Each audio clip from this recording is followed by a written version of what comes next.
with our rebuilding efforts. Thank you very much, Honorable Chairperson. Yeah, thank you very much, Deputy President. Bibi, first supplementary question. Ngiyabonga kakhulu sihlalo ngokunginikeza leli thuba. Ngibonge futhi kumongameli ngokuthi abuyise ithemba kwimindeni eyakhahlenyezelwa nezikhukhula KwaZulu-Natal nasezinye izindawo. Ngimi lapha ngokuzithoba mongameli phambi kwakho ukuthi egameni labantu base KwaZulu-Natal mina obamele la ngicela futhi ukuthi uhulumeni ashashise nokuthi aqinisekise ukuthi amakhama okuxhumana ami ngomumo ukuqhuba nokusheshisa umsebenzi kuleyo mphakathi eyakhahlamezeka.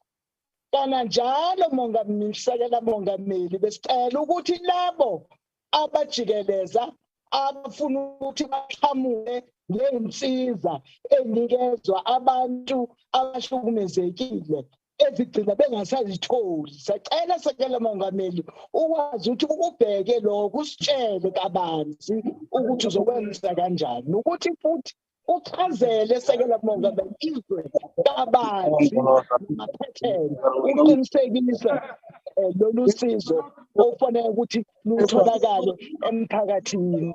Ngiyabonga sihlalo baba nawe sekela mongameli baba. Thank you very much, Deputy President. Honorable Chairperson, we would like to reiterate our commitment that all checks and balances will be put in place to ensure that there's no corruption involved in the implementation of the post-disaster recovery measures. As government, we are determined to ensure that the efforts of recovery and rebuilding in the affected areas should proceed with the necessary speed and urgency and are not disrupted by any form of corrupt activities. We'll continue to coordinate all the role players that are trying to put support services on the ground, supporting in the main the efforts by the Department of Cooperative Governance and Traditional Affairs. We'll set up our district development platform as an accounting platform that will enable us to fast-track the provision of services so that we can quickly restore life to the affected communities. Thank you very much. Mr. President, the first supplementary question will come from the DA, Tim Brodersen. Tim. Thank you, Honourable Chairperson. Mr. Deputy President, Honourable Bibi, or as we know her, Mama, raises a very important question.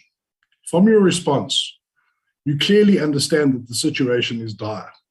As a representative of KZN in this House and as a member of the ad hoc committee, which unfortunately has still not been established, I can assure you that hundreds of thousands of residents in eThekwini are living without sustained and reliable access to water.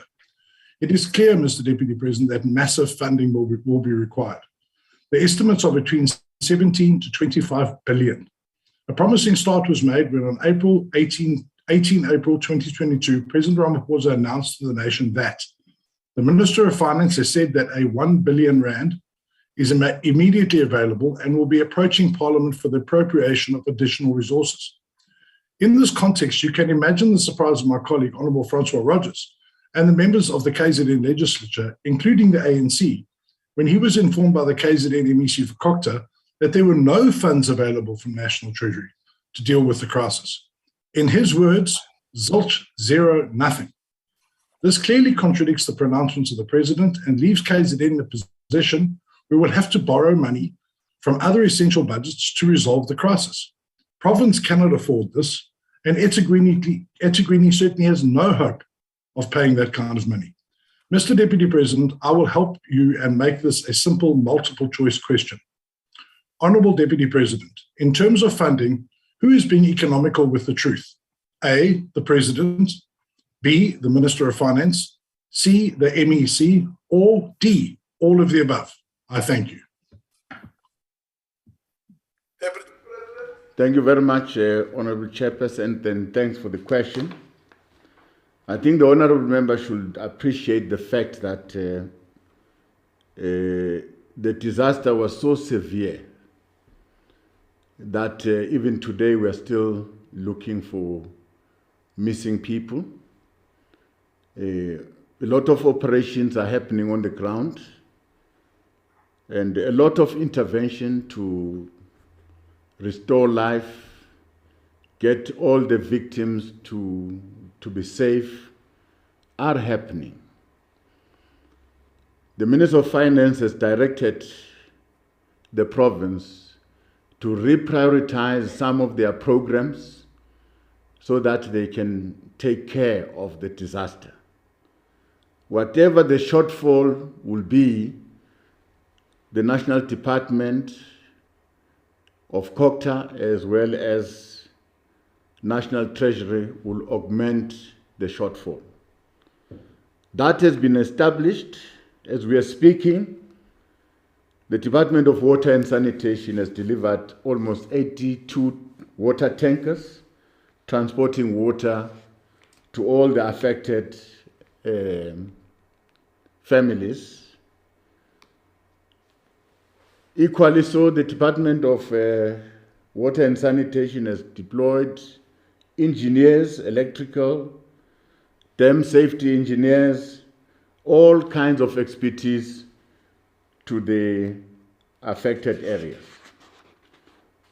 Now, the Department of Home Affairs has established some mobile units to try and assist people who have lost their documents. So work is happening, social development is there, providing food, parcels to all the affected families. And COCTA has already provided some tanks, water tanks, so that these water tankers can put water in those tanks. People can have water. By that, I'm trying to say there are a number of efforts that are put in place to try and respond to the situation.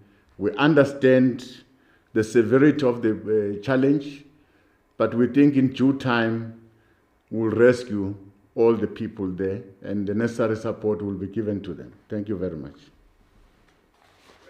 The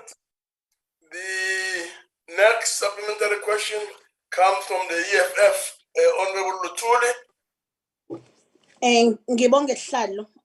Sekela Mongameli, siyaqonda ukuthi sekuyophela inyanga manje isibhicongo esashiya abantu bakaZulu Natal bese inkingeni ngenxa yezikhukhula namanje iningi laba bakatholakali kulaba babelahlekile imizi yabantu leyabhihlika kuze kube manje ayikakakhiwa. Siyaqonda ukuthi kuno 17 billion amarand okwathiwa uzosetshenziswa la kaZulu Natal. Umbuzo ke Sekela Mongameli ukuthi kanti lo 17 billion amarand kwakowani uma ngabe ukuthi akusikhona ukuthi wakhe imizi yabantu leyabhihlika nokuthi ulungise imigwaqo le eyonakala.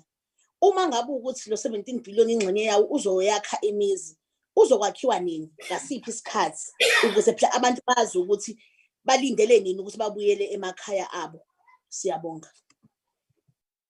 Deputy President. Thank you very much, Honorable Speaker, and thanks for the question. Our response to the disaster in KZN, like I said, is divided into 3 phases.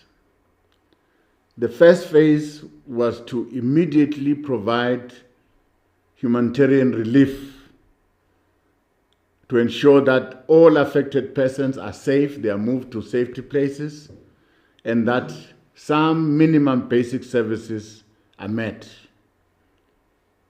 So we've ensured that. I'm aware that some families are in tents.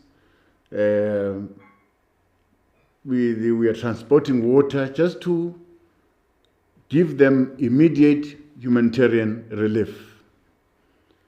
Now, the second phase is to stabilize the recovery process, which includes building of these houses to those people who have lost their houses, and try and restore the basic services to our people. That will be the second phase. But the first phase, we must get all our people safe. Then the third phase will be the medium and long-term one, which is the reconstruction and rehabilitation with the focus, like I said, of building back better. Try and build those bridges, try and build those roads. It will take a bit of time, but we want to ensure that livelihood is restored. Thank you very much. Thank you very much, Deputy President. The last supplementary question will come from the AFP. Honorable Khatib.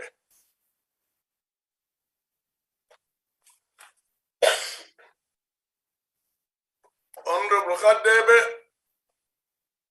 please unmute. Thank you, Honorable Chairperson.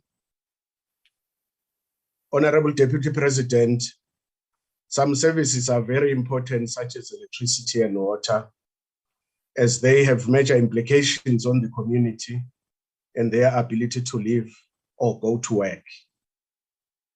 With regard to offering the people facing these disruptions the shortest possible time frame, I would like to know what are the implications from the devastations on the needed human, technical, and resources needed, and how will people be assisted in contacting the relevant government service providers to request a repair or replacement of vital services. Thank you, Honorable Chair. Honorable Deputy President. Much, Honorable Chairperson, and thanks to the Honorable Member for the question. The Honorable Member would remember that all MECs in KZN, as they table their budget votes, starting from the Department of Health, COCTA, all as they table their votes, they have reprioritized their budget. They have set aside money to go and deal with the immediate services that our people need. In this case, Department of Health will look at all the clinics that have been vandalized because of the floods. Department of Education will deal with some of the schools that have been damaged by the floods. So all line departments have set aside money to respond. But on top of that, COCTA will support monetary-wise, will support KZN, National Treasury will support KZN, and all other provinces, the 9 provinces have assisted KZN in one form or another. All the specialists that are there, those who have tried to dive and find people, those who are rescuing people, are coming from all over our country. So the support that is given to KZN is acceptable. It's at a good level. Of course, we can be worried about the pace, but as we want to build, we must build better so that we don't encounter such a situation in future. All the houses that are going to build, we must find land suitable out of these flooding zones so that we build the houses for the people. I can assure honorable members and assure our people that we will finally restore the life of our people. Thank you very much. Thank you very much, Deputy President. That, honorable members, takes us to the next question. And the question is on compliance with the court order. This compliance with the court order is a question that comes from G. Mikalakis and is to the Deputy President. Deputy President. Thank you, Honorable Chair. When we responded to this question on Maluti Apofong local municipality on the 15th of June 2021, we indicated the process that was underway to finalize the service delivery agreement between the municipality then and ESCOM. We further stated that such an agreement will include all modalities for collections of revenue as directed on the 8th of June 2021 by the court. This view was based on an understanding that the agreement will result in a sustainable resolution of the municipality's outstanding escalating debt, which was having a negative impact on the reliable provision of water, sanitation, and other basic services.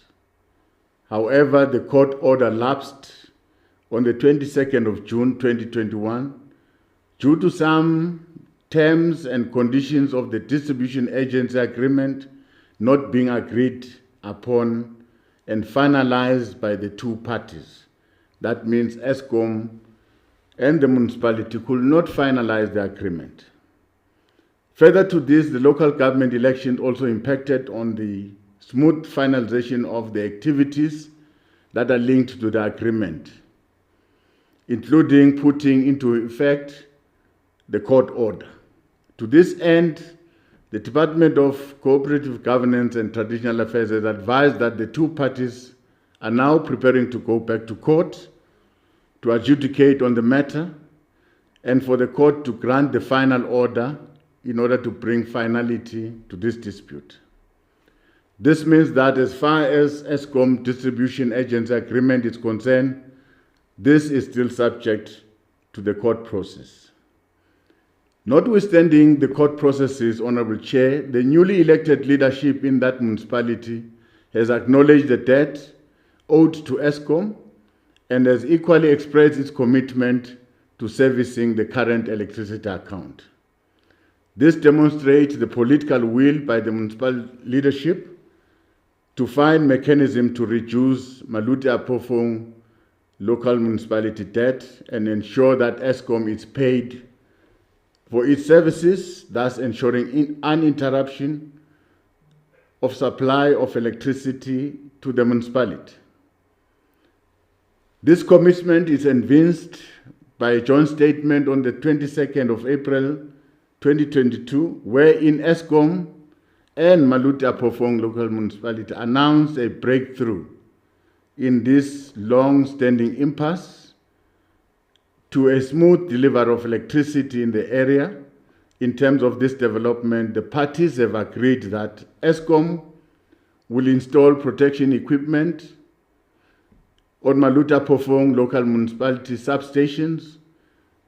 The municipality will switch off all the substations so that ESCOM can switch back power without the risk of tripping.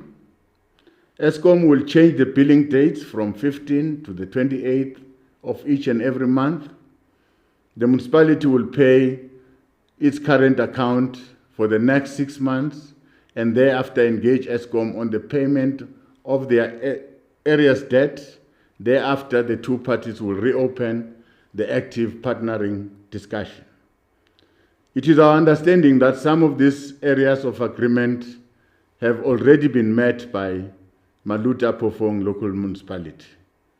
This is a good sign towards finding a lasting solution to the problem of sustainable services that must be delivered to the people of Maluti Apofong. Thank you, Honorable Chair. Thank you very much, Deputy President. We'll now have the first supplementary question that will come from Honorable Klein Hans. who is standing in for Honorable Mikalakis. Honorable President. Thank you, Chairperson, and thank you, Deputy President, for the response. However, the agreement which you referred to has already failed because Moletiapofung could not make the second payment on the current account, which they had agreed to do. Deputy President, 280,000 residents of Kwakwa in Moletiapofung municipality have been engaged in desperate, violent protests due to an almost complete lack of electricity and a consequent lack of water, closure of schools, clinics, and businesses. The special economic zone and factories near Tsiami were without electricity for 50 days in December and January this year. In June of 2021, in this House, you said that MAP must sign and implement the ESCOM agreement as ordered by the Gauteng High Court on the 8th of June. To date, 10 months later, this has not happened. The proposed ESCOM agreement was first tabled in the Moletiapofung Council in December 2020, after more than 2 years of high-level negotiations in the ESCOM task team, of which you were the chairperson. Deputy President, have you done anything from your side to ensure that the court order is honoured? If not, why not? And if so, why has it failed? We all know that this is a different sphere of government, but there are mechanisms to intervene. Do you, as Deputy President, have so little authority to persuade your comrades to follow the law in the interests of the people? Thank you very much, Honorable Kleinhans. We'll then revert back to the Deputy President. Thank you, Honorable Chairperson. From the side of our office, we've done everything possible to get these two parties together. Even in the drafting of the agreement, we're involved. Of course, what delayed the implementation was the fact that the municipality must do public consultation. And it took forever until the local government elections. And beyond that, the leadership of the municipality was voted out. There's a new leadership in that municipality that came in and acknowledged the debt and went and discussed with ESCOM about how they are going to repay. As we are speaking, the municipality is paying. Then after 6 months, they will be able to sit down and review the agreement, which they hope they must enter into it. In the main, they want to enter into this agreement because they want to put new smart meters so that the billing system is corrected. Now, they are entering into this agreement because of illegal connections that is now overpowering the substations. That is why they say all the substations, the municipality will switch them off and ESCOM will switch them on so that we run away from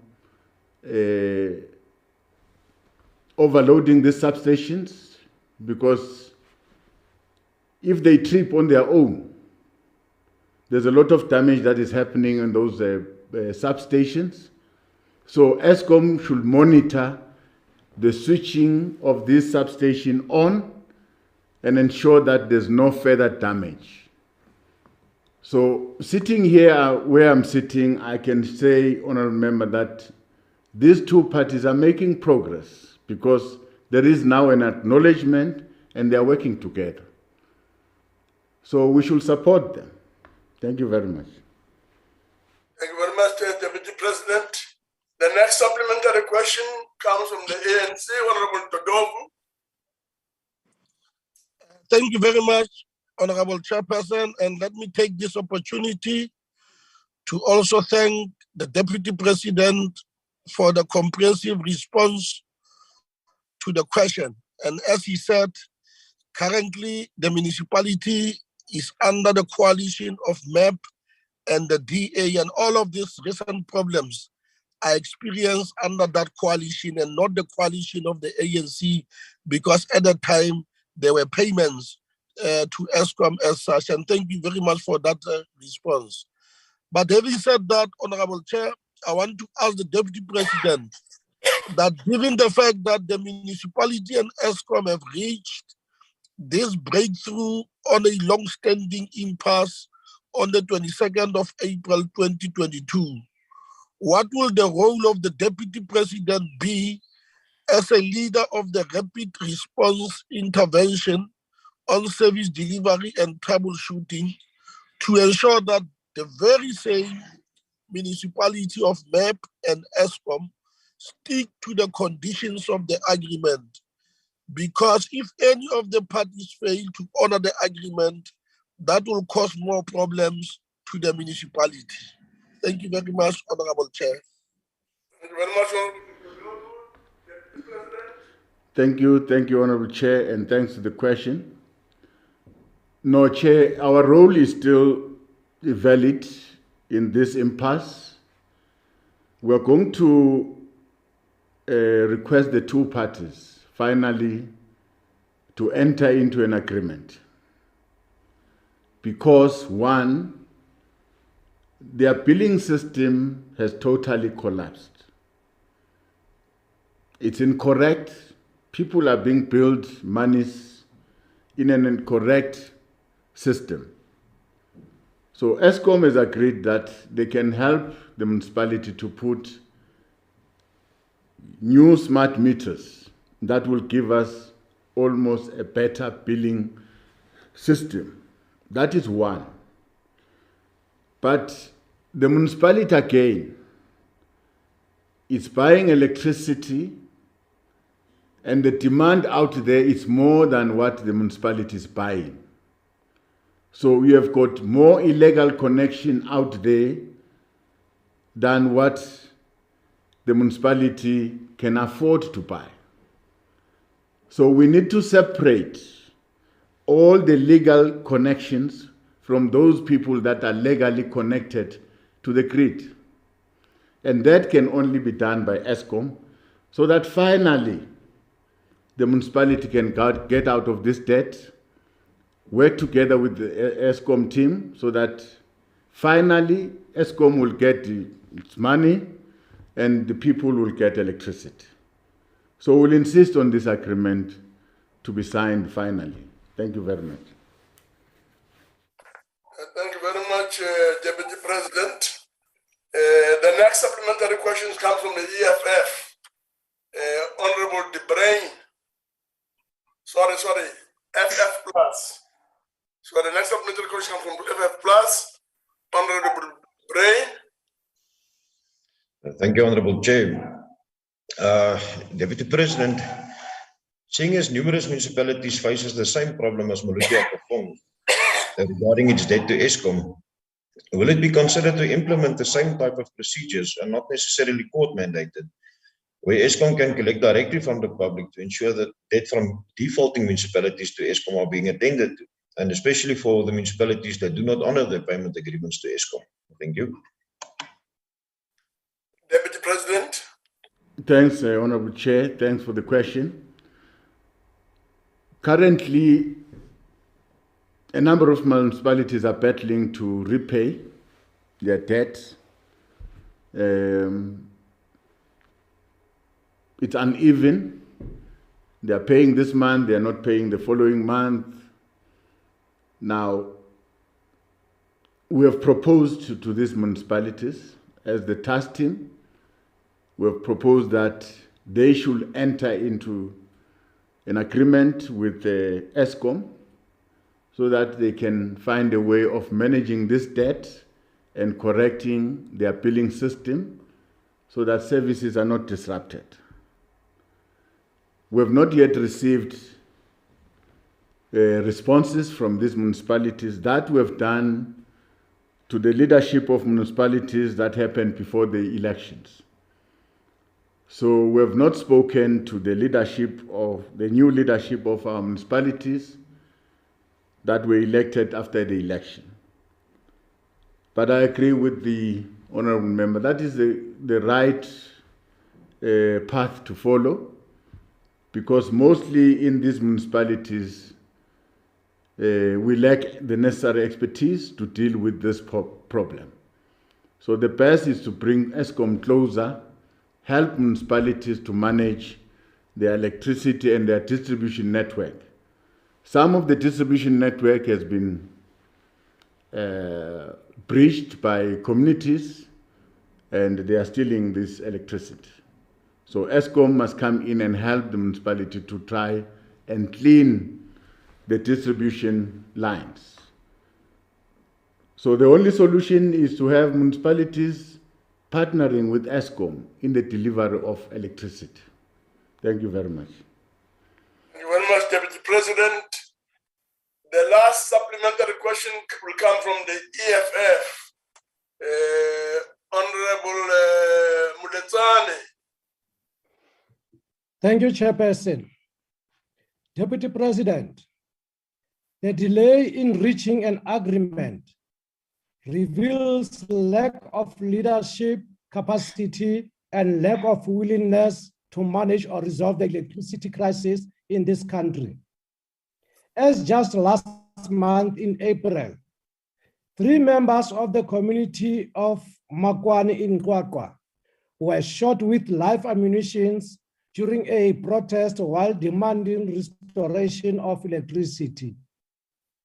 Why else has it taken so long to reach a working agreement with ESCOM in this province, as the delays amount to nothing more than a deliberate attempt at collapsing the economy? Thank you, Chairperson. Thank you very much, Honorable Muletsane. Honorable Deputy President. Thank you, Honorable Chair, and thanks for the question.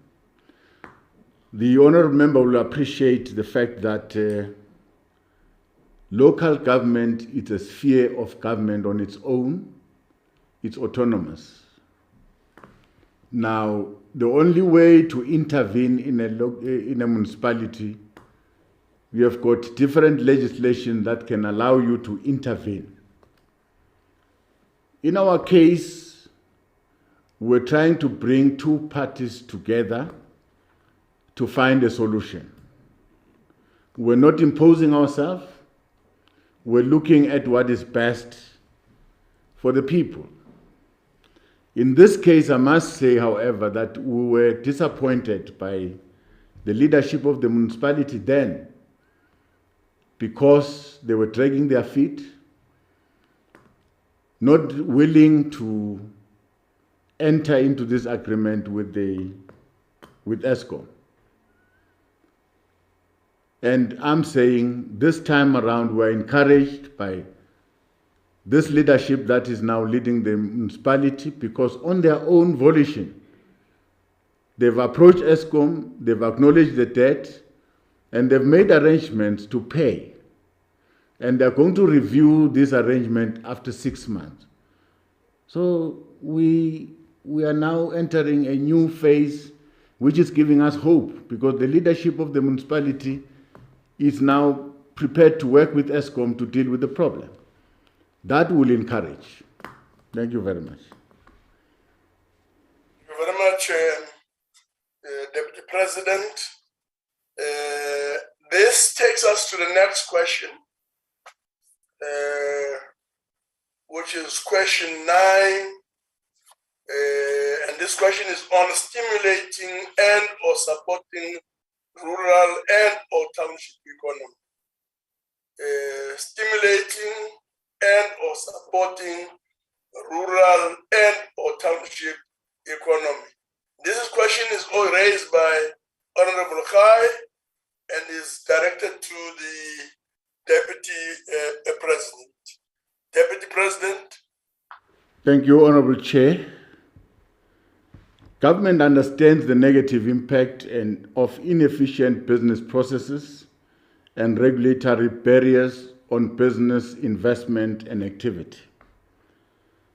To overcome these challenges, the President has prioritized the coordination of government measures on the ease of doing business in the country. As communicated by the President earlier this week at the Africa Mining Indaba, these regulatory and administrative efforts anchor our economic recovery and our reconstruction efforts. In this regard, a red tape reduction office is being established in the private office of the President and was announced by the President in the 2022 State of the Nation address.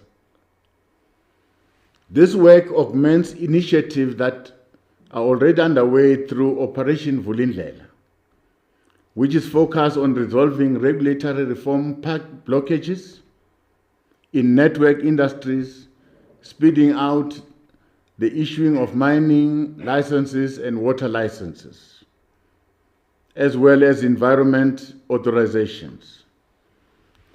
The office will deal with policy and regulatory matters that are coordinated at national level and also focus on resolutions of provincial and local functions in partnership with the Presidential Coordinating Council. Currently, ongoing efforts within government are focused on resolving the following impediments to business investment in township and rural communities. Inefficient delivery of basic services by municipalities, poor customer relationship management system in municipalities, inadequate municipal policies and bylaws as well as regulations, inefficient supply chain management processes across government, lengthy land development processes and their turnaround time, lengthy building plans, approval processes and their turnaround time, poor management of informal traders by municipalities. In resolving these impediments, the focus is on establishing standardized regulations across all spheres of government for emerging businesses in an attempt to enhance economic growth and create employment. Whilst all our efforts are directed at resolving these issues, there's already significant work that has been undertaken to reduce red tape and promote the ease of doing business. Part of this effort includes championing of the sub-national doing business reforms by National Treasury and the Department of Trade, Industry and Competition, which is tracking progress in metropolitan municipalities across 4 regulatory areas.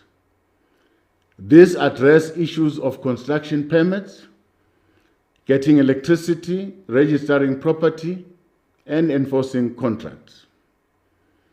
The initiative is being implemented through the City Support Program to inspire better regulatory practices, improve the experiences of small businesses, and to encourage entrepreneurship. Government is supported by the World Bank Group, the Swiss State Secretariat for Economic Affairs, and the United Kingdom Property Fund in this initiative.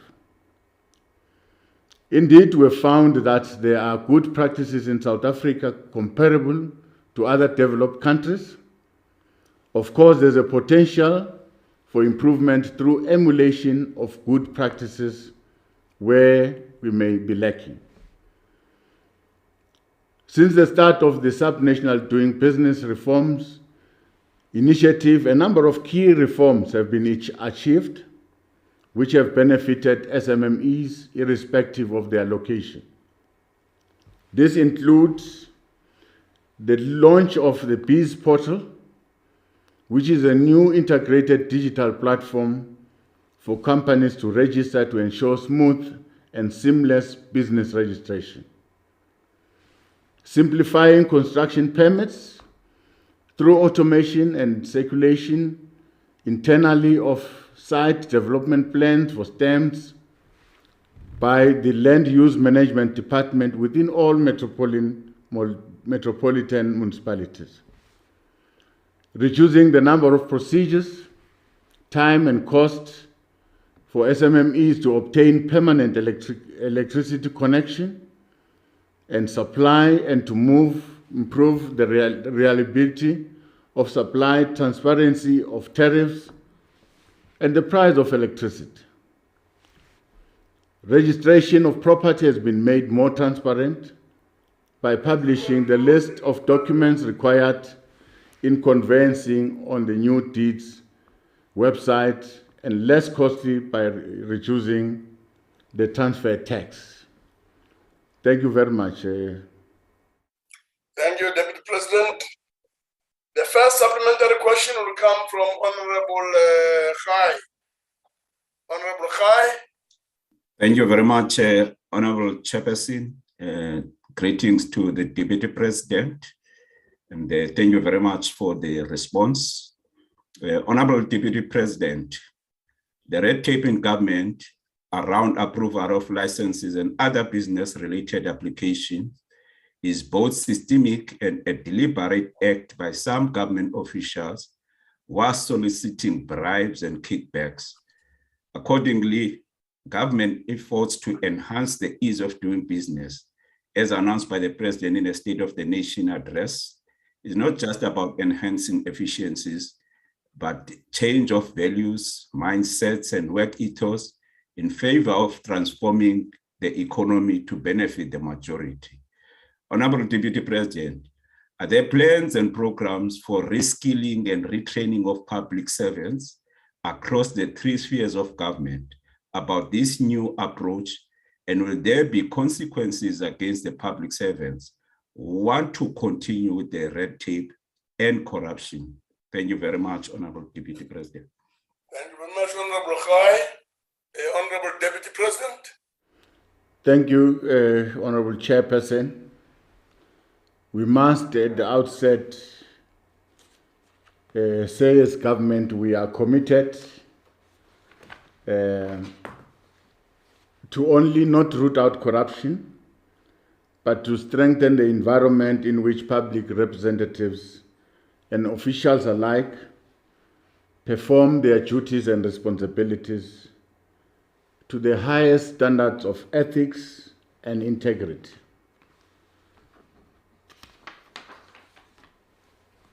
The Code of Conduct requires that government departments to establish ethics committees and to appoint ethics officers as one of the means of strengthening good governance and ethical conduct in the public service. Furthermore, as part of government's effort to ensure that public service employees are at all levels displaying the highest level of integrity and accountability, the National School of Government provides various training programs to officials in the public service, which are targeted at improving the delivery of services and bringing back the integrity of the state. The National Anti-Corruption Strategy, Chairperson, you'll remember that was adopted in November 2022, which seeks to strengthen the fight against corruption. The strategy rallies everyone towards a common good, common goal in the fight against corruption, in reducing the red tape, the introduction of automating various administrative processes has also presented an opportunity for training of our officials in these measures. Thank you very much. Thank you very much, Deputy President. The second supplementary question comes from the AFP. Honorable Khatebe. Thank you, Honorable Chairperson. Honorable Deputy President, we can agree that the people of this country, especially the rural and township economy, must not find it difficult to conduct business in their own country. However,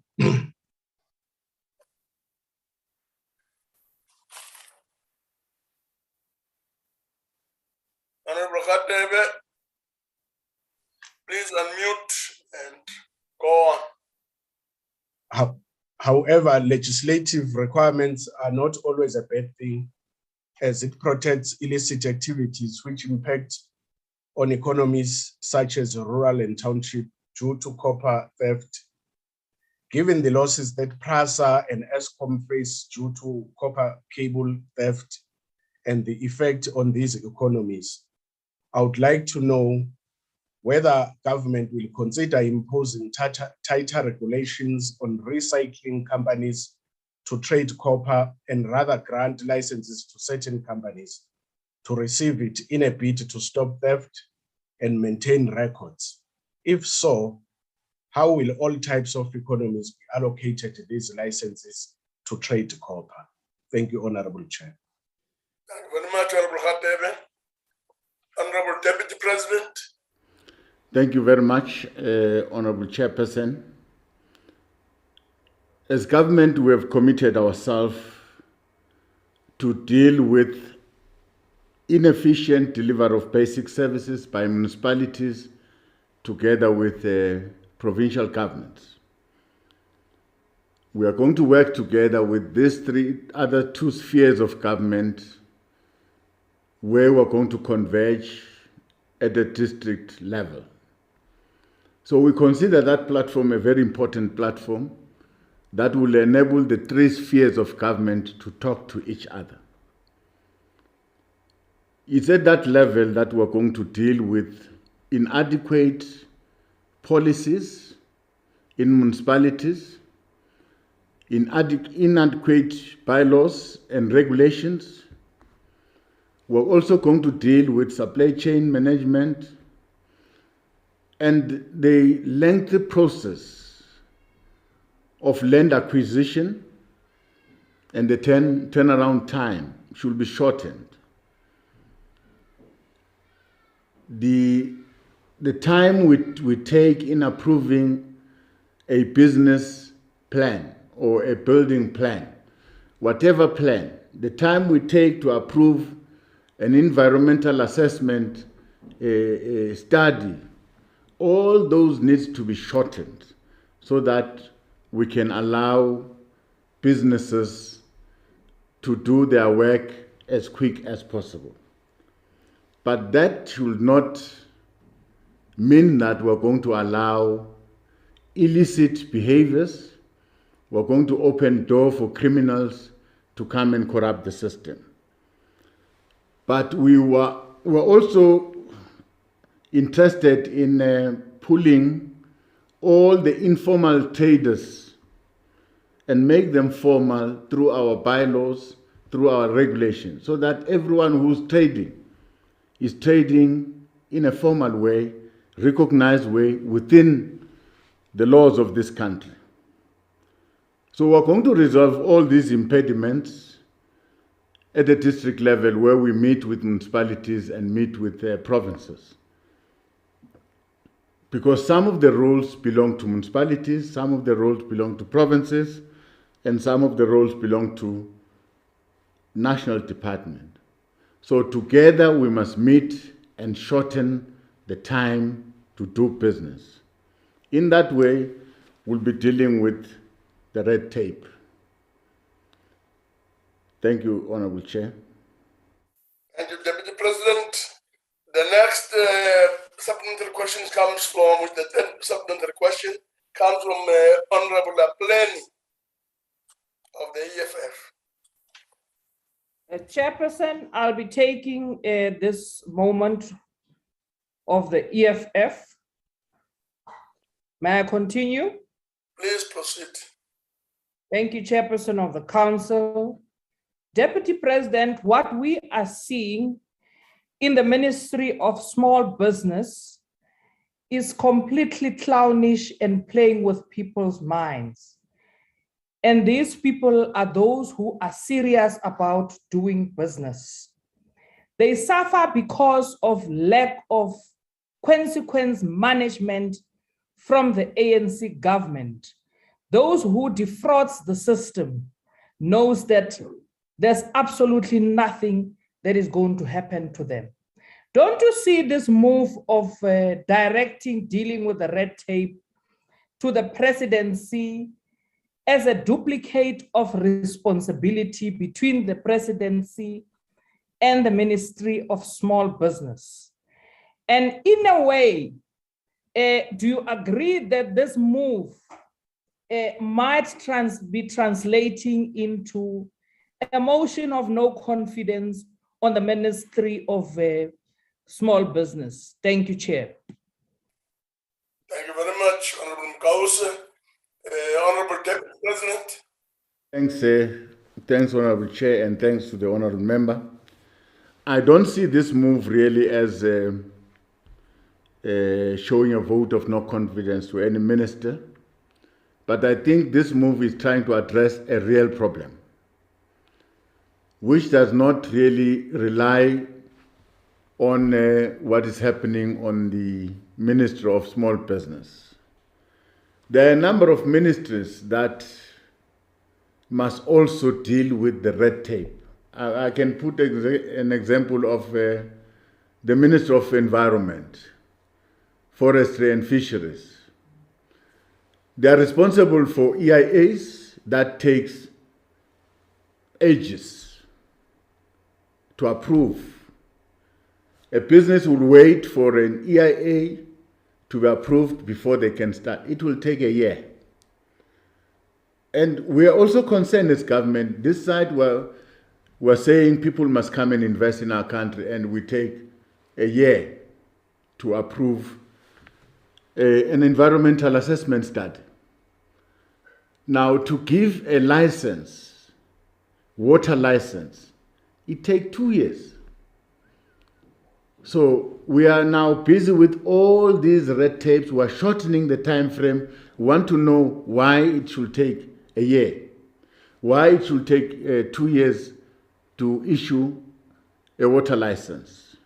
So there are many red tapes in government which are not really in consonance with the way we want to boost our economy. We're calling for investment, we want to grow the economy, but when you get into the system slows you down. So this is what we're doing in trying to introduce this, so that the president, as head of government, must know what is happening, why this delay of issuing a water license, why this delay of issuing an environmental impact assessment. So I don't think really we are targeting any minister, we are passing a vote of no confidence to anyone, but I think we're trying to address the system itself. Thank you very much. Thank you very much, Deputy President. The last supplementary question comes from the DA, Honorable Boshoff.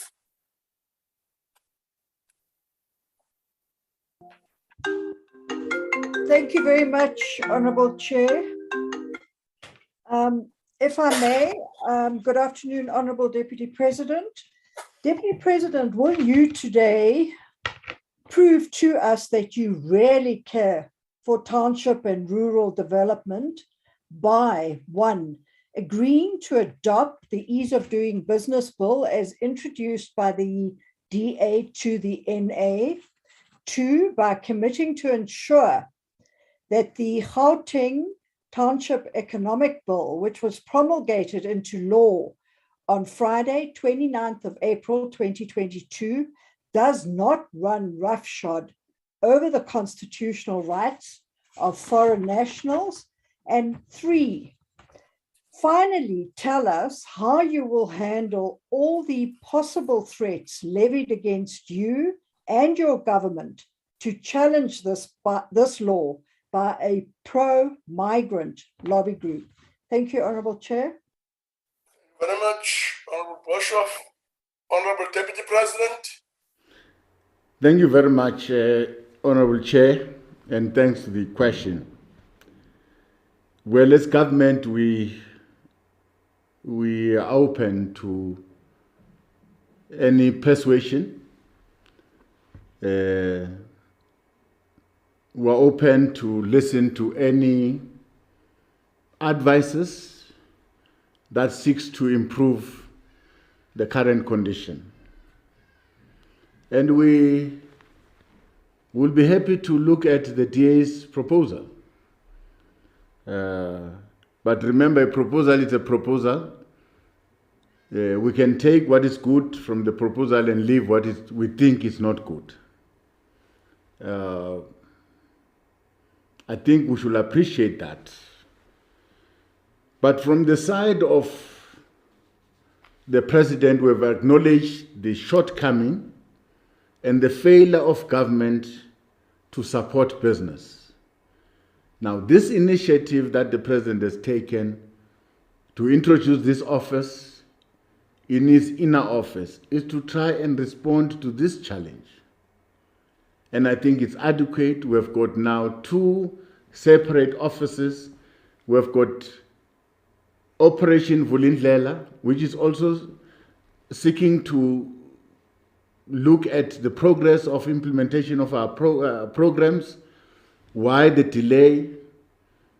But the red tape office will always pick up specific areas that must be addressed, which we feel as government we need to shorten the time frame. Outside criticism that are coming from the public, there are areas where we see ourselves as government that they are not user-friendly, they are not promoting the ease of doing business. Thank you very much. Thank you very much, Deputy President. The next question is a question on ministers answering parliamentary questions. Ministers answering parliamentary questions. The question has been, it's from Honorable SF Dwight and is to the Deputy President. Deputy President. Thank you, Honorable Chairperson. If I may remember very well, Chairperson, we have in the past responded to this question in both the Houses of Parliament, wherein as the executive we reaffirmed our commitment to fulfill our constitutional obligation of accountability to Parliament. The Constitution stipulates that cabinet members are accountable collectively as a collective and individually as individuals to Parliament for the exercise of their powers and the performance of their functions.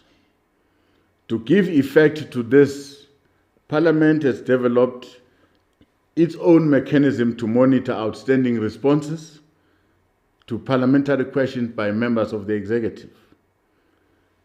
The Speaker of the National Assembly further proposed new mechanisms to monitor outstanding responses to parliamentary questions by members of the executive, which were adopted in August 2021 and effected as amendments to the rules.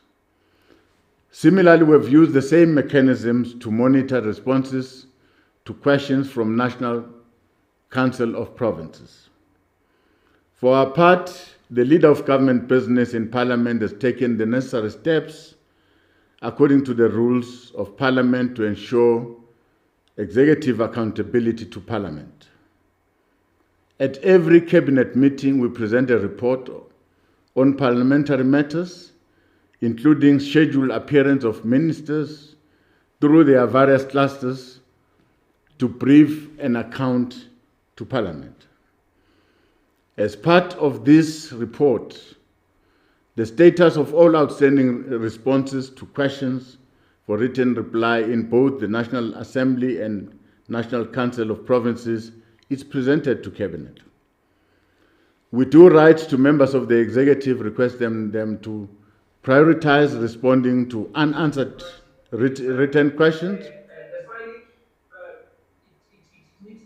needs a thorough consultation. This is a consultation just to approach, you know. We do. Some order there. We can't have the background noises disturbing the deputy president while he's dealing with the question. It's ANC people. So order, honorable members. Order. Please proceed, Deputy President. Thank you, Honorable Chair. We do write to members of the executive requesting them to prioritize responding to unanswered written questions within the stipulated time frames. Where applicable, members of the executive with more than 10 outstanding responses are expected to provide reasons for not responding within stipulated timeframes and to further outline remedial actions to identified shortfalls. Furthermore, the Office of the Leader of Government Business in Parliament conducts an analysis of selected responses to ensure their accuracy and relevance. Through these efforts, we monitor that the executive complies with the rules of Parliament in the execution of their responsibility to ensure transparency and accountability to Parliament. We do this not only to satisfy the obligation of accountability to Parliament, but equally to deepen public trust in our institutions and the functioning of the state in line with the democratic ethos as entrenched in our Constitution. We wish to reiterate that the majority of members of the executive do make every effort to ensure that they comply with the rules. However, in instances where members have not fully complied, such reasons must be communicated procedurally to the presiding officers. Records will show that there is discernible improvement in this regard. We appeal to honorable members, especially of the NCOP, that instances where questions should be directed to the provincial legislatures, we should try and do so as to ensure that accountability is sought through applicable, pointed, and relevant spheres of government. This should shorten the turnaround time for submission of replies and the quality thereof. As the executive, we want to reiterate our commitment to our constitutional obligations to Parliament, including supporting all appropriate accountability mechanisms. Thank you very much. Thank you very much, Deputy President. The first supplementary questions will come from Honorable Dwight. Honorable Dwight. Thank you, Honorable Chair. Deputy President, I posed a question to the Minister of Defense on the 2nd of August 2021, and that wasn't answered in time. I followed up on the 12th of November 2021, as well as on the 2nd of February 2022. And then a vague answer to the question was given on the 10th of February 2022. Deputy President, the relevant question referred to if any and how many weapons, ammunition, bombs, hand grenades, etc. were handed in by the MK soldiers after 1994 and if details of such could be provided. And the minister replied that the ministry didn't have records of the numbers of these items listed in question that were handed over. Now, clearly there must be records if any weapons, bombs, ammunition, etc. were handed in and or destroyed after receiving such. My question, Deputy President, in the light of the above and your initial answer, how will the minister be held accountable and what process do you suggest must be followed to get a comprehensive answer with the relevant figures and details within the prescribed time? Thank you, Chair. Thank you, Deputy President. Thank you very much, Honorable Deputy President. Thank you very much, Honorable Chairperson, and thanks for the question. I think to cut matters short, I should request all members to register their dissatisfaction with the Office of the Leader of Government Business where they feel a bit unhappy, either with the response or the turnaround time. so that we avoid talking generally. We must try and talk to specific problems so that we get them resolved even for the future. So I'll request Honorable Chairperson that if honorable members can, through the chair, register all dissatisfactions that they've encountered with members of the executive, where they think members did not give satisfactory answers. Let's sit and look at that.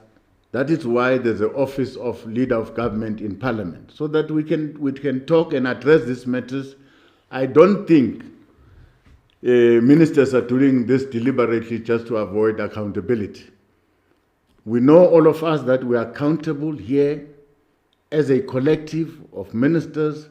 We are also accountable as individuals in our different portfolios. Thank you very much. Thank you very much, Deputy President. The second supplementary question comes from DA Honorable Ryder. Honorable Ryder. Thank you very much, Chairperson. Deputy President, I hear you saying we must refer these things to you and give you specifics. This has been done, and you referred it through to the President. But now there was a report from Parliament recently that indicated that there exists a problem with the handling of questions. And according to that report, the biggest offender, as pointed out by the follow-up question from Honorable Du Toit, the biggest offender for not answering questions is the Minister of Defence. Now, this minister was previously the Speaker of the National Assembly. So it's ironic that a person who held an office that is responsible for the entire oversight role of Parliament over the executive is now the most delinquent member of that executive. But you asked for specifics, so let's focus on a specific question. You are the leader of government business. So yes, we're giving it to the leader of government business. Specific question, let's focus on question 220 of 2020, where the Honorable George Mikalakis asked the Minister of Cooperative Governance, and I quote, which municipality is regarded as the capital of the Republic of South Africa? The reply that came back from that minister was, and here's a quote, the information requested by the honourable member will be submitted as soon as it is available. Deputy President, your minister did not know where our nation's capital is. So in preparation for today's question session, we reminded her, knowing that this was going to come up, that the answer was still outstanding. And it was still outstanding in spite of the fact she was ridiculed at the time in the media because of this. And by George, she finally answered. After 2 years, her and her inept team of overpaid advisors finally answered. And however, they only identified one of our country's 3 capitals. But she did answer. And yeah, 1 out of 3, well, 30% is a pass mark by the ANC standards. Here's the question, Deputy President. The President seems unwilling to take action against these delinquent ministers. As the leader of government business, this now reflects directly on you. What have you done to restore the dignity of the executive in spite of its members? Thank you, Chair. Thank you very much, Honorable Deputy President. Thank you, Honorable Chairperson, and thanks to the question.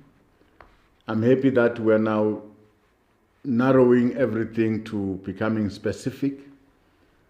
And I'll request, Honorable Chairperson, that I single out this specific question to the Honorable Minister so that we deal with it. But as I've said in my reply, that every time I present a report to Cabinet on the performance of ministers in Parliament, in the NCOP, in answering questions. Now, I always point out at ministers that are lagging behind and write to them and request explanation why. Now, some of the ministers, when they answer to such inquiry, they bring forward the point that some of the question requires them to seek information from a municipality and from a province, and that affects the turnaround time and make it longer. That is why I even propose in my answer to say, if a question revolves around a certain municipality and the question is asked by the DA, it will be always better to request councillors of the DA to ask that question directly in that institution so that we save time. If the question is about the province, it is always better to ask members of the legislature there to ask these questions. So that here you look at mainly at the national department and their roles. This is what, when I asked ministers about why are they delaying, they give some of this, what I've said now, as reasons to the turnaround time, the delay. But however, with this specific question, I think about the minister, I'm prepared to take it up and resolve it. Finally, so that we understand each other. If the minister is on the wrong, we will correct that. The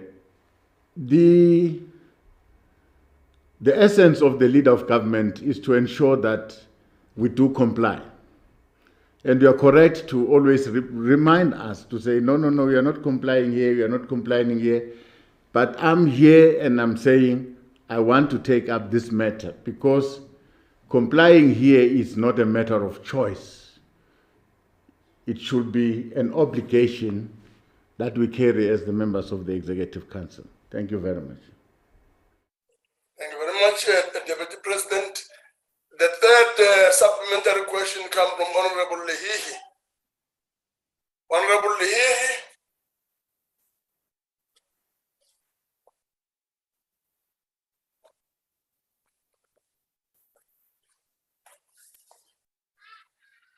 It doesn't seem like Honorable Lehihi is there. And that being the case, yes, Mkause. Chairperson, may I take the follow-up for Lehihi? Please. Okay. Thank you, Chair. Deputy President, Parliament stands at the central constitutional mechanism for holding the executive to account. Failure to respond to parliamentary questions therefore amounts to a direct attack and a violation of South African Constitution, which is a practice which has gone by unabated by the President and his cabinet. We know this to be true as just last year in 2021, the President and his cabinet did not answer 175 questions for written reply responses. Does the Deputy President therefore agree that the President and his cabinet have no respect whatsoever for the Constitution principle of accountability as the measure put in place to hold them to account? Thank you. Deputy President. Thank you very much. I'm aware of the outstanding questions that finally lapsed during the end of the year, mainly because some ministers did not answer those questions within the stipulated time, but they're still within the framework of not more than 10 questions a minister must have unanswered. So that means if a minister has got 9 questions that are unanswered, the minister is persuaded to answer the 9. But if it's above 10, it becomes a problem. It becomes a problem. And we do all sorts of means to get the minister to answer. Now, at the time when all the questions lapsed, ministers were owing responses. Now, we want to find a mechanism that we get these questions to be answered to, even if they've lapsed, a mechanism that will be acceptable to Parliament, so that we don't allow this practice to go on. We must apologize for those outstanding questions that finally lapsed. But going forward, we are going to insist on the members of the executive.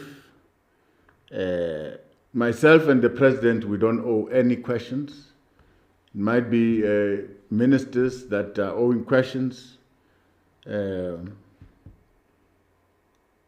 But I don't think that constitutes a defiance. People not wanting to respect the institutions of Parliament. It's an omission that must be corrected, which I take it as leader of government business. And I've already conveyed it to Cabinet, your disappointment about the outstanding questions. So our apology. Thank you very much. Thank you very much, Deputy President. The last supplementary question comes from the ANC, Honorable Muima. Honorable Muima. Thank you, National Chairperson of the Council of Province, Honorable Masondo. Allow me to convey my gratitude to the Deputy President for the comprehensive response that he has given to the question.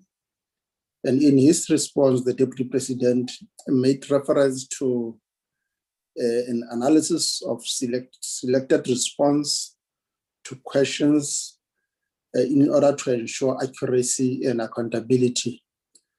Now, my question is, Honorable Deputy President, has there been an instance where a minister raises a stipulated period within which to respond as a problem or as a challenge, and from the DP, would this necessitate an approach to amend the rules for a reply to be given in 20 days instead of 10 working days? Thank you, Deputy President.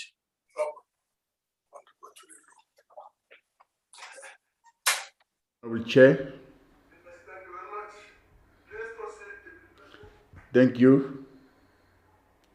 And thanks to the honorable member for the question. Indeed, a number of ministers, when asked about why are they not answering the questions on time, they will cite one or two challenges. Now, the first challenge is that for them to answer that question, they must collate the information outside their sphere of government. That means they'll have to go out to provinces to seek that information. They'll have to go out to municipalities to seek that information, and that affects the turnaround time. Now, we also advised ministers that if they find themselves in such a predicament, they must write back to Parliament, National Council of Provinces, and indicate that, well, they are delaying in terms of answering the question. They request some extension of time because that is allowed. The NCOP can give an extension of time if the reasons that are submitted, they are sound. So we've advised the ministers to do that. so that they must indicate to Parliament beforehand to say, no, they are unable to meet this deadline, here are the reasons. But again, in terms of your Rule 249 of the NCOP rules, it provides that if you are unable to answer a question, a written question, that written question can be always converted to be an oral question, where the minister can come and respond orally. So we must explore all mechanisms to get the members of the executive to account about the work we do as a leader of government business. Where we encounter problems, we are going to report to the presiding officers. And the presiding officers have got the right to impose sanctions to ministers that are not really adhering to the time frames in terms of questions that must be answered. Thank you very much. Thank you very much, Deputy President. The next question is a question on failure to act against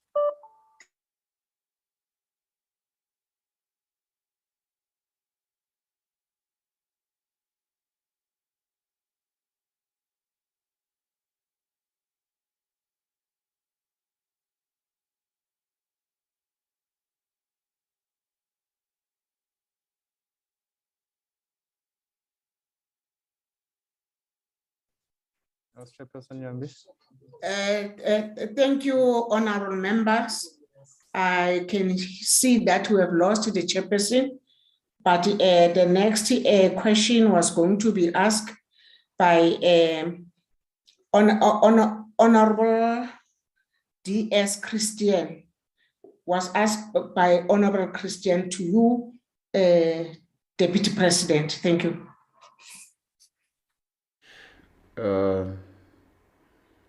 Our response last month stands that we will monitor and provide support to the Premier of the Northern Cape Province in addressing the situation of sewer spillage in Solplaki local municipality, as we do elsewhere in similar cases. As we outline in our written response to the honorable members, action is being undertaken to fix sewer spillage affecting Platfontein community.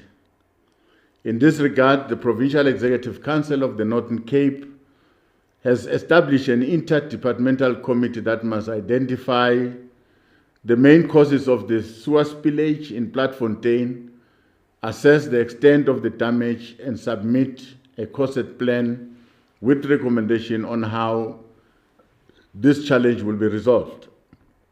The Department of Water and Sanitation is also working closely with the province on efforts to resolve sewer spillages in Platfontein to ensure that economic activities are not disrupted. To this end, the province has advised that bulk water pipes from Riverton to Kimberley are experiencing severe leaks, which have contributed to the obstruction of road R31 and access to the surrounding areas. The Solplaki local municipality has since carried out maintenance of major water leaks and improving turnaround time for reported and observed water leaks. The Solplaki local municipality has since announced a water shutdown so as to conduct much needed repairs on the bulk water infrastructure. During this shutdown, new equipment will be installed to curb contamination of drinking water and further spillage. This operation is intended to improve water production efficiency and maintain the acceptable quality of water supply. In order to avert future spillages and damage to the infrastructure, the municipality is committed to ensuring that Regular inspection on water and sanitation infrastructure is conducted. Conduct refurbishment and reinforcement of Tlhageng Dam, upgrading of water and sanitation infrastructure to minimize incidents of leaks, pipe bursts, sewer spillages, and sewer failures. Furthermore, the Department of Water and Sanitation has assisted Solplaatje Municipality with repairs of the Khokha Sewer Pump Station, which has significantly reduced the volume of sewer spillage in the area, as well as repairs to the Catters Ridge Sewer Pump Station that is still in progress. As far as the maintenance of R31 road is concerned, the province has advised that Provincial Department of Roads and Public Works has begun upgrading the roads to ensure that there are no further disruptions to economic activities. It is anticipated that on completion, this intervention will provide permanent solution to this challenge. The Interministerial Committee on Water and Sanitation were satisfied with the progress reported, and we commit to continue monitoring this work to ensure access to water and sanitation services by all the residents of Plaatfontein. Thank you very much. Thanks very much, Deputy President. The first question is going to be asked by Honorable Christian. Thank you very much, House Chairperson. Deputy President, in your reply to me about the sewer and road issues in the Solplaatje municipality, you indicated that should it become necessary for you to intervene, that you would do so yourself. At that time, the R31 road was not closed. However, the R31 road has now completely collapsed since then. From Kimberley to Daniel Scale and all the way to Kuruman, commuters have been affected. Millions of rands of repair work is being done to lift the road up by 1.5 meters from the sewage, instead of fixing the sewer issues. The sewer and fresh water leakage continues to rise by 40 millimeters per day. That means 64% of fresh water is also lost due to leaks.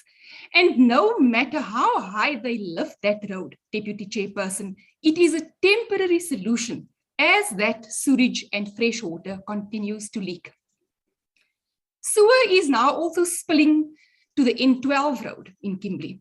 All these sewer spillages is a huge health risk to the community of Kimberley and Plaatfontein, as very soon illnesses such as cholera, E. coli, typhoid fever will be the next disaster. Deputy President, the community of Kimberley is without water this entire weekend once again. Will you today give me a date of commitment to an oversight visit, as well as a date for a public meeting open to the community of Kimberley, so that you can witness the further and total collapse of the water and sewer system in the Solplaatje municipality yourself? Additionally, Deputy President, and more importantly, will you give Solplaatje a time frame and financial commitment to fix the collapsing sewer system in this municipality? Thank you very much, House Chairperson. Thanks very much, Honorable Member, Honorable Deputy President. Thank you very much. The challenge of the sewer spillage in Solplaatje, I took the Minister of Water and Sanitation. We visited the area and we saw the sewer spillage, and we committed ourselves that the Department of Water and Sanitation would support the municipality in trying to deal with the sewer spillage. And the report that we got is that they are dealing with the sewer spillage, and the sewer treatment plant is now working. So there is progress. Now, according to the honorable member, this problem still persists. And I would gladly set aside time to go and visit again so that I can see the progress that has been made. Now, I'm sure we'll come back, and after that visit, we'll respond to the Council, the National Council of Provinces, a response through the office of the chairperson, so that all members can have an idea of what is happening in Solplaatje as with regards to the sewer spillage. With regards to the road R31, we have been given a response that the road is under construction. They are improving the level of the road, increasing it by 1.5 meters, and they are working on that. The pipe, the bulk water pipe has been fixed, and in that we are assured that very soon there will be water in Solplaatje and Platfontein. So we will also monitor this work on the road and the availability of water as they are trying to fix the road. But from the reports that we have got is that there is improvement. Yes, the road R31 is closed now, but there are bypass. There are roads that can go to either Kuruman via Kimberley. They vary in terms of kilometers, but it's not that the closure of this road can stop economic activities, because there are other routes that can be used. They might be longer than this one, but this is not forever. It's a temporary measure. As they are fixing the road, I think it will be open. Thank you very much. Thanks very much, Deputy President. The next follow-up question is going to be asked by Mr. Radebe Bungane. Thank you, House Chairperson. Honorable Deputy President, the state of our roads in South Africa in general are in dire need for reform, especially the Moloto Corridor, Standerton, the N2 in KwaZulu-Natal between Umgababa and Stenga, and Okahlamba, which claim many lives each year. Government has made many promises since that of the Zuma administration to fix these roads. I would like to know, what is this government doing to meet the objectives and ensure that the money being allocated to provinces reaches the intended target in respect of, but not limited to, the above mentioned road infrastructure projects, and whether there is any consequences imposed for not meeting these objectives? Thank you, Honorable House Chairperson. Thanks very much, Honorable Member and Honorable President. Thank you, House Chair. Well, this sounds like a very new question. I'll attempt to try and answer this question, because a number of our roads needs to be repaired. And why so? Because we are hauling goods, we are transporting coal, we're transporting manganese, we're transporting all sorts of things using trucks, and that are found on our roads. And the maintenance of these roads become very expensive. I can talk about roads in Limpopo, roads in Mpumalanga, roads in the Northern Cape, where you see a lot of trucks that are hauling manganese, lots of trucks that are hauling coal, lots of trucks hauling platinum. Now, this has been a challenge that has been facing the country because of all these mineral resources that we are found underground, and we are carrying them wherever we are sending them through our road infrastructure.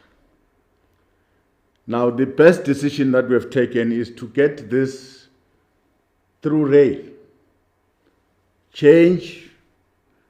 Get the trucks out of the roads so that there will be low maintenance. These trucks are damaging our roads. In certain instances, between KZN and Mpumalanga, they are hauling coal to Richards Bay and they are using train, which is a good improvement. But generally, yes, honorable member, the state of our roads is not in good condition, but in the mainly because of the heavy haulage of all mineral resources to different places in the country, which is the main source of this damage on our roads. I'm sure with time, we are going to move away from roads into rail. Transport our goods through rail is the cheapest form and less accidents and low maintenance on our roads. Thank you very much. Thanks very much, Honorable President. The next follow-up question is going to be asked by Ms. Sheikh. Thank you very much, Chairperson, and thank you, Honorable Deputy President, for the responses to the questions and for outlining the supporting and monitoring interventions which are in line with the constitutional principles of cooperative governance as spelled out in Chapter 3 of the Constitution. Honorable Deputy President, I think you've covered my question with regard to the closure of the R31 road between Homevale and Berkeley West. I think my interest was around the economic activity with regard to the manganese trucks and whether there is an alternative route for the trucks to utilize. And I think you've covered my question. So thank you very much, Deputy President. Thanks very much, Honorable Sheikh. Honorable President. Yeah, I think the honorable member is satisfied with the response that I've given, that there are alternative routes since this one, R31, is still under construction. Economic activities are still happening using those bypass, and the road is going to be fixed, and in a shortest space of time, it will be open for business. Thank you very much. Thanks very much, Honorable Deputy President. The next follow-up question is going to be asked by Honorable Mokause, and I would like to give back to Chairperson Honorable Masondo. Honorable Mokause, you can come in. Thank you, House Chairperson. Deputy President, the R31 is a killer road, and that's a fact. It's a death trap for road users between Postmansburg, Daniel Scale, and Kuruman. This road is also an access road to the manganese and the iron ore corridor. There is no proper work done on the R31 since it collapsed, and we witness disruptions, detours which are putting financial burden to the road users. The detour roads that the Deputy President is speaking about, it vias Vryburg, which is about 250 in rands for commuters to access Kimberley. Imagine now ambulances that are traveling on the R31 to access the tertiary hospital, both in Bloemfontein and in Kimberley. People die along the road while government is just folding their arms. Why has it taken so long for for national government to intervene in this crisis that we are facing as road users of the R31. We have not seen any work done. It's simply patching the road, and after a month or so, the road collapses. Can we get a commitment from the Deputy President as users of the R31 as to are we going to get a proper road on the R31, and when is this road going to be fixed and open? Thank you.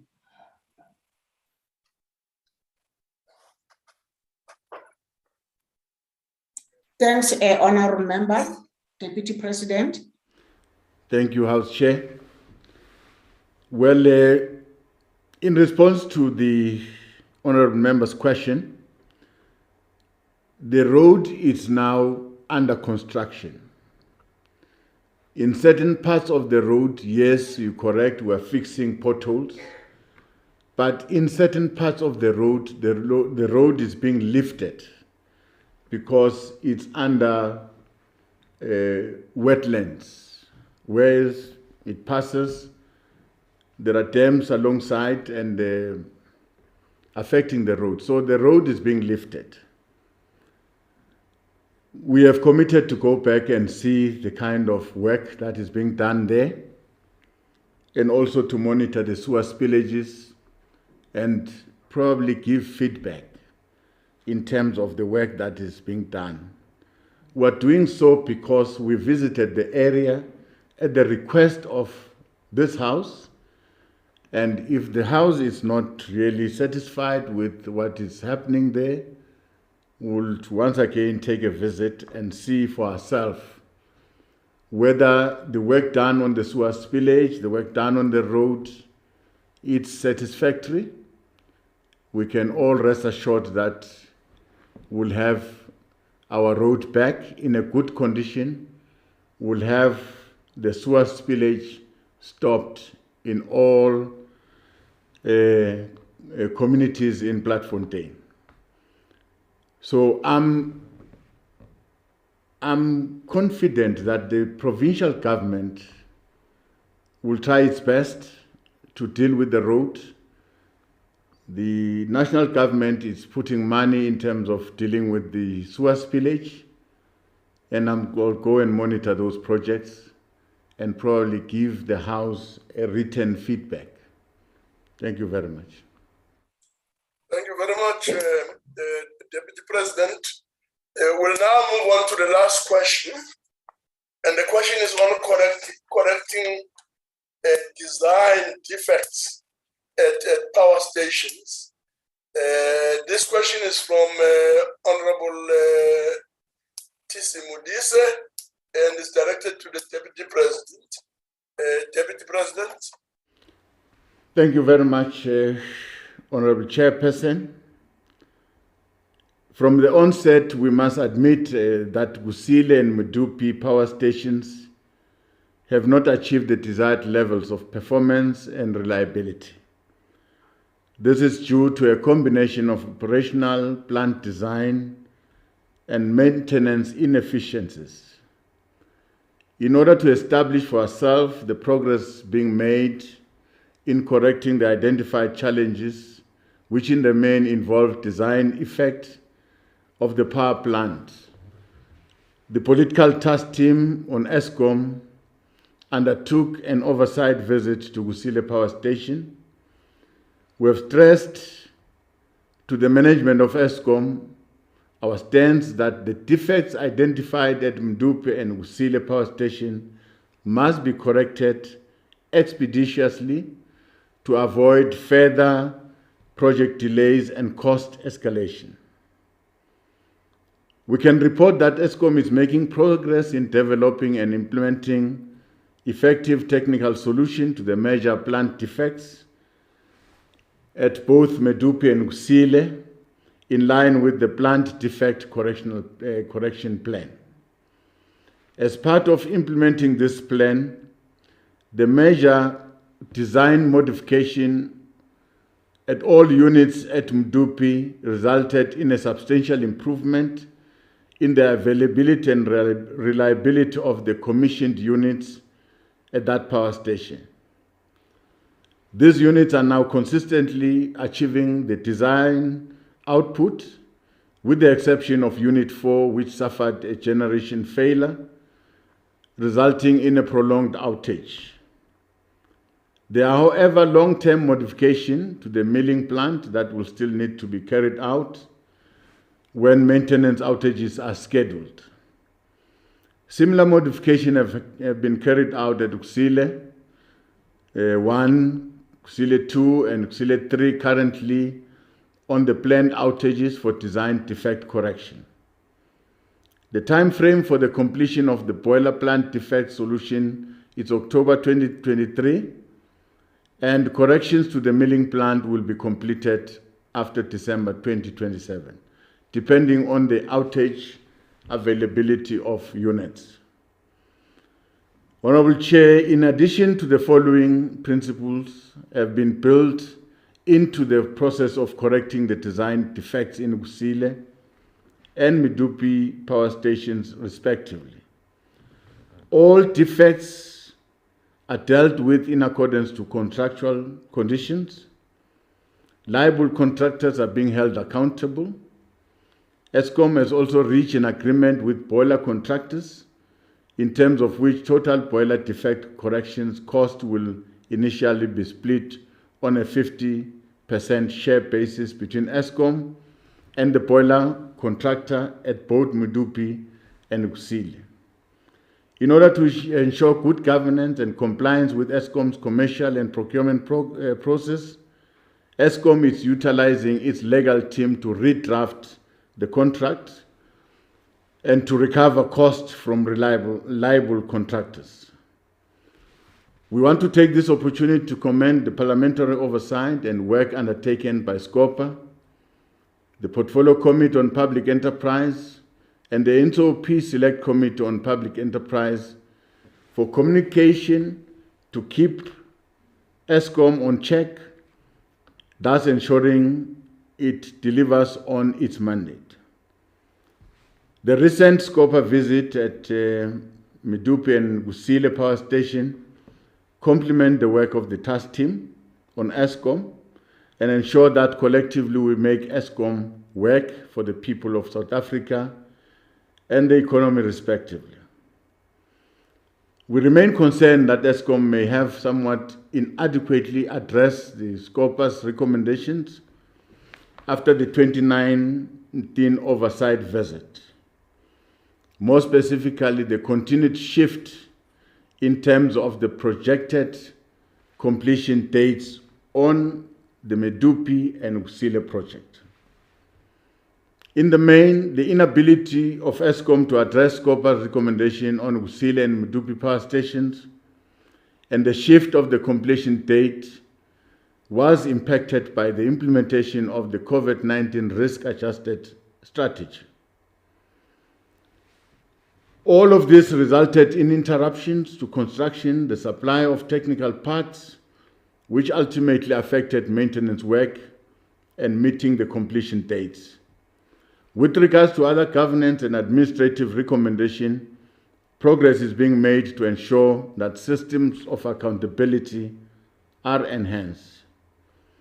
Going forward, the political task team on Eskom will continue to monitor the implementation of SCOPA recommendations by Eskom in order to demonstrate the entity's commitment to operationalize the effectiveness, fiscal prudence, and delivery on the mandate of the power utility. Thank you very much, Honorable Chair. Mr. Deputy President, the first supplementary question will come from Honorable Mundise. Honorable Mundise. Thank you very much and good afternoon, Honorable Chairperson, my colleagues. Honorable Deputy President, allow me to first express my appreciation of the ongoing work done in addressing the challenge of energy generation and supply, including exploring alternative sources of energy. The challenge of energy generation and supply have been exacerbated by the rampant criminality ranging from non-payment of electricity service even by those with the means to do so. Illegally electricity connection, vandalism, and destruction of electricity infrastructure, which contribute to unplanned power failure. You can see even now.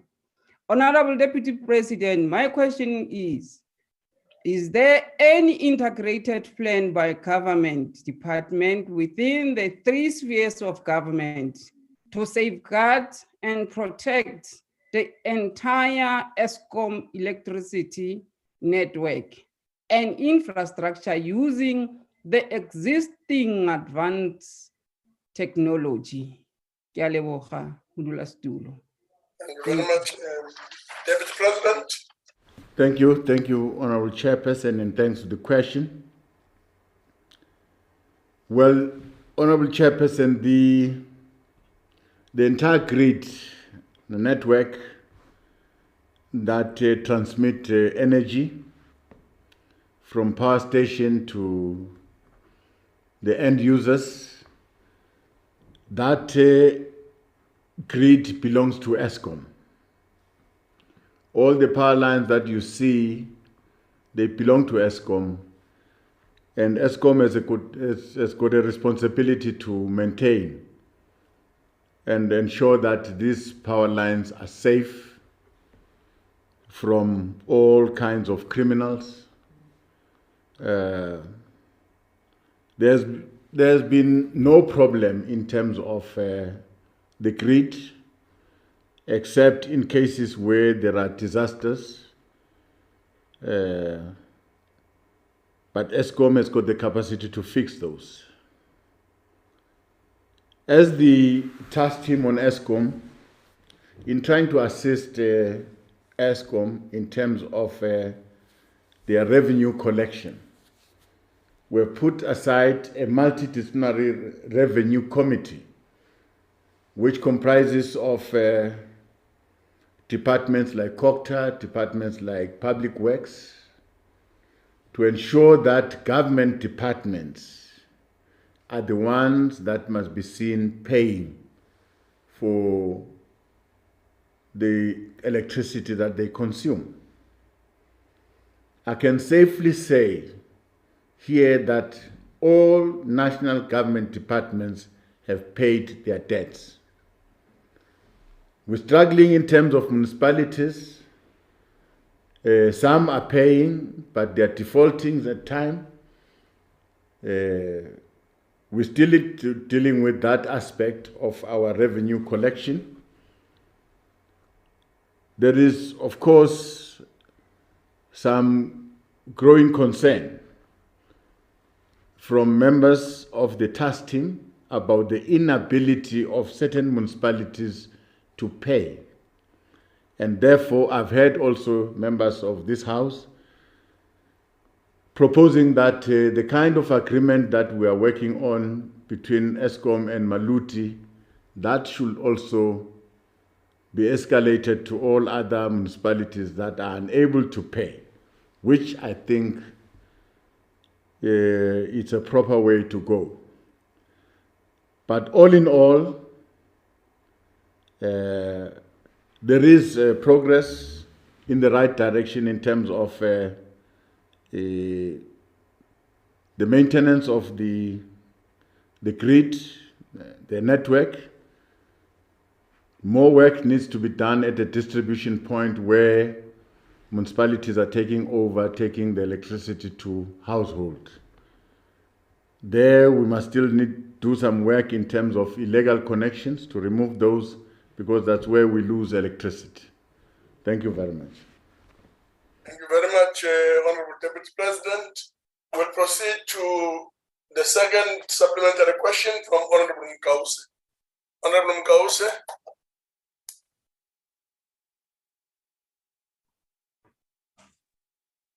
Thank you, Chairperson of the Council.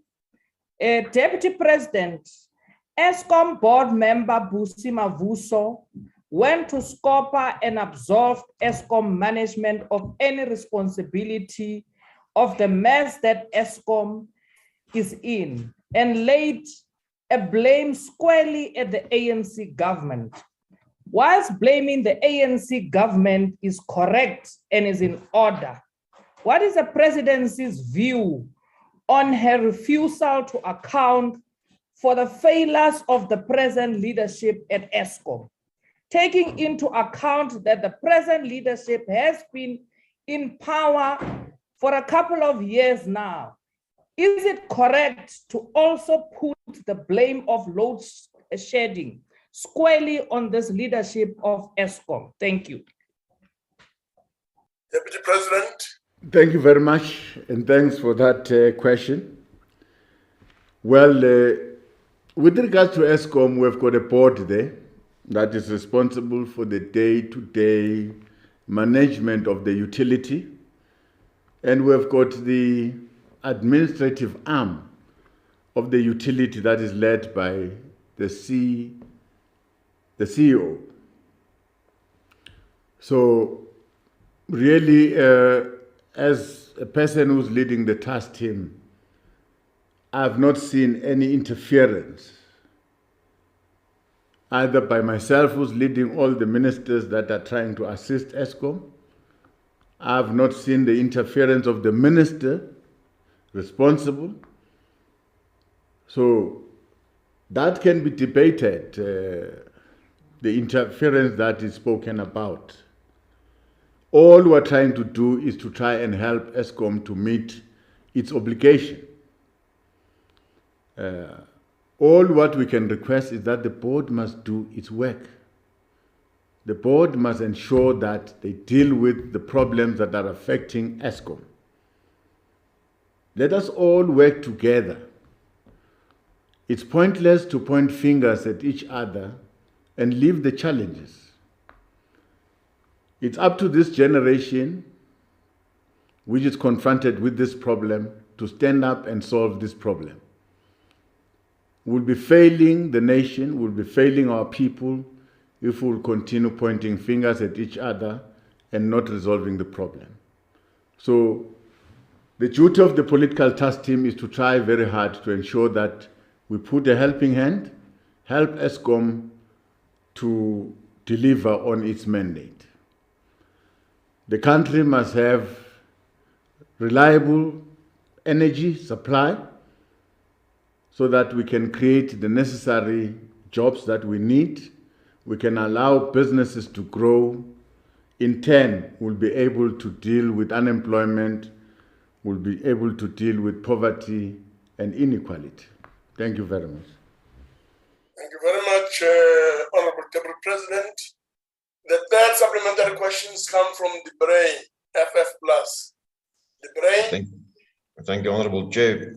Honorable Deputy President, according to reports and as well as in the media, ESCOM and the relevant contractors are currently sharing the cost on a 50-50 basis to rectify these design defects at these power plants. Now, my question would be, why are the engineers or the companies that are responsible for these design defects in the first place not being held accountable, and why aren't they carrying the cost to rectify these defects? And who was responsible for approving and accepting these specific designs in the first place? Thank you, Honorable Deputy President. Honorable Deputy President. Thank you very much, Honorable Chair. Well, we've asked that question ourselves to ESCOM, and the answer that we got is that all the different contracts have got different arrangement and specification. There are contracts where the contractors are 100% liable for any defects of the work. There are contracts that have been signed by the leadership of ESCOM then, where these contracts are silent in terms of any defects that will happen, who should take responsibility. Now, ESCOM leadership have been trying to negotiate on those contracts where these contracts are silent in terms of the responsibility of any defects that is incurred in these power stations, who should be responsible. Now, finally, they've settled the matter by allowing some of the contractors, especially the boiler contractors and ESCOM, to share the cost of the defects 50-50. But all other contracts that have been signed, they've got a clause that says any defect, the contractor is liable. So that is the situation, and we thought for the sake of progress, we should proceed that way. Thank you very much. Thank you very much, Deputy President. The last supplementary question comes from SB Smith. Honorable Smith. Thank you, Honorable Chair. Am I audible? Yes, you are. Thank you very much, Chair. Chair, both Judge President Raymond Zondo in the Zondo report, as well as the ESCOM board member President Mabuza, squarely laid the blame for the mess at Medupi and Kusile power stations at the feet of the ANC. The saying is that the first step towards fixing a problem is by acknowledging that it exists. My question to you, Deputy President, is, will you acknowledge that the ANC must take responsibility? And will you acknowledge that the ANC's policy of cadre deployment is directly responsible for the fact that poor workmanship were allowed to take place at Medupi and Kusile power station? Thank you, Chair. Thank you very much, Deputy President. Thank you very much, Honorable Chairperson. From where I'm standing, I think we can only acknowledge responsibility of the ANC government in the running of this power utility, ESCOM. But I must alert the honorable member that at every point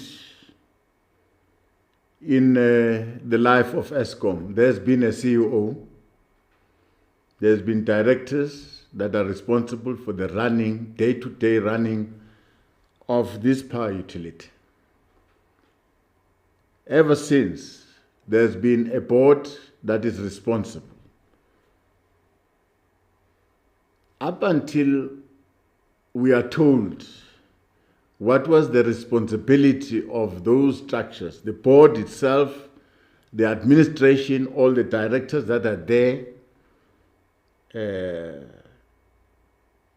for this crisis that we are facing today.